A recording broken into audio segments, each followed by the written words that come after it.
autora do livro Cisne e o Aviador, e ela vai falar um pouco pra gente sobre a Noite dos Cristais e sobre o seu livro. Aproveitem e vou passar a palavra para ela.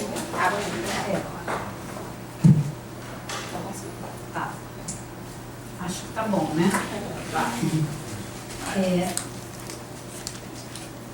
Hoje, 9 de novembro, é a noite em que aconteceu a Noite dos Cristais. Então, por que eu vou misturar as duas coisas, esse livro e a Noite dos Cristais? Primeiro, hoje quando a gente abriu o Google, todo mundo viu e também todos vimos matérias na mídia sobre a queda do Muro de Berlim. Mas eu não vi, pelo menos na mídia brasileira, uma única palavra sobre a Noite dos Cristais. Bom, essa data, 9 de novembro, é chamada também na Alemanha de Schicksalstag, que é o dia fatídico, o dia do destino, porque várias coisas tinham acontecido nessa mesma data, 9 de novembro.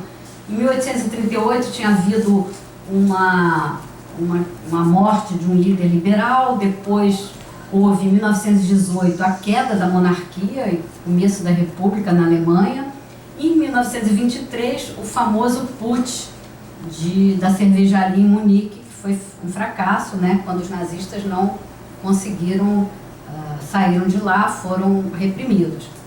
E, finalmente, em 1938, a Noite dos Cristais. Os historiadores, hoje, não gostam desse nome, porque esse nome foi falado primeiro como uma ironia, até, né? Quer dizer, os cristais, quer dizer, a Kristallnacht, quer dizer, os vidros das vitrines, das lojas que foram quebrados. Na verdade, eles chamam, isso foi um pogrom, talvez o primeiro pogrom organizado na Alemanha. Já tinha havido outras coisas, daqui a pouco eu falo. Foi considerado a catástrofe antes da catástrofe, o primeiro indício do que poderia vir a acontecer, mas não havia ainda uma política, um plano de extermínio. Foi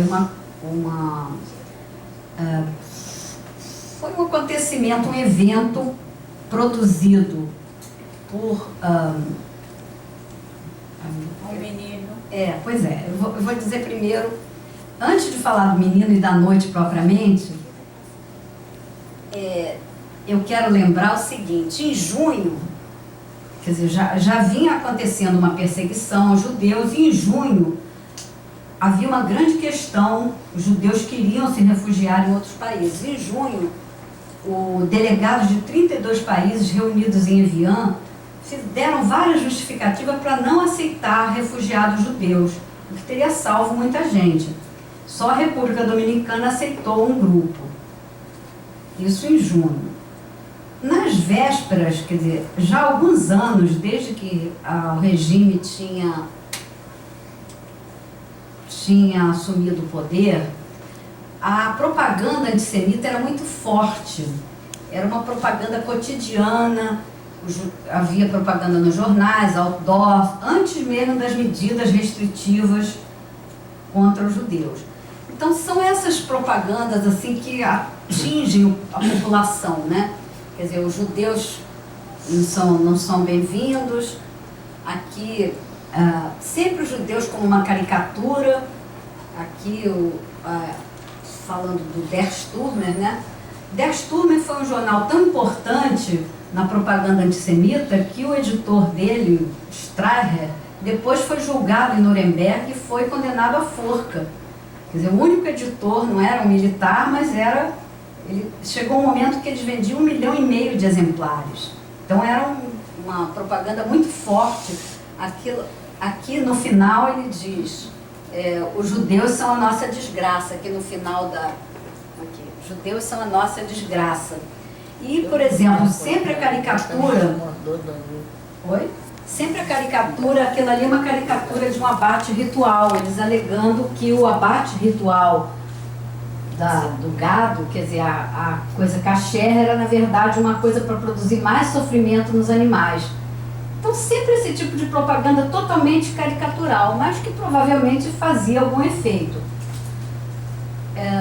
Na véspera desse acontecimento, o Himmler declarou, aqui mais uma caricatura, né? Sempre os judeus também apresentados como os que queriam a guerra, os que dominavam o mundo, os donos da Europa, os que queriam destruir os asiáticos, também eram muito chamados de asiáticos.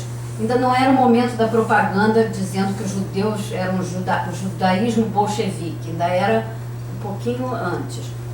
Nessa frase, o Himmler diz, não sei se vocês enxergam, mas eu vou ler: não se trata apenas da luta das nações, mas do combate ideológico contra a judiaria, a maçonaria, o marxismo e as igrejas do mundo. Na Alemanha, os judeus não podem continuar a existir, é uma questão de anos. Nós os expulsaremos mais e mais com impiedade sem precedentes. Havia cerca de 560 mil judeus na Alemanha nessa época, para uma população de 60 e poucos milhões.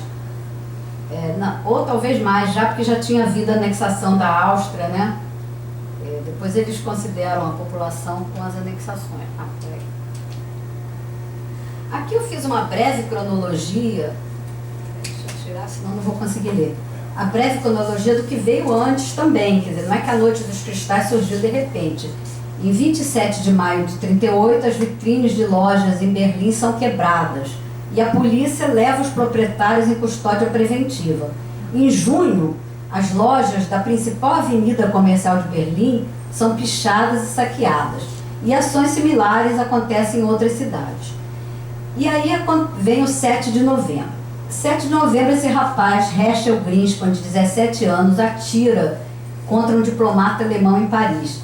Ele, na verdade, queria matar o embaixador, em represália ao fato de que a família dele, junto com outras milhares de famílias, no total de 18 mil judeus poloneses, estavam sendo expulsos naqueles dias, estavam sendo levados para a fronteira para ir para a Polônia.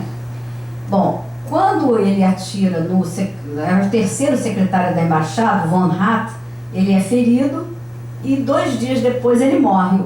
O próprio médico de Hitler vai para Paris para atendê-lo, mas ele morre.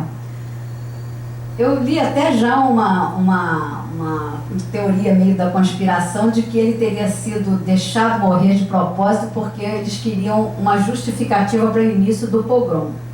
E o Goebbels dá instruções diretas a Berlim. O Goebbels estava em Munique em alguma comemoração por causa do negócio do Putsch, da cervejaria, lembrando a data, dá instruções diretas a Berlim para a demolição da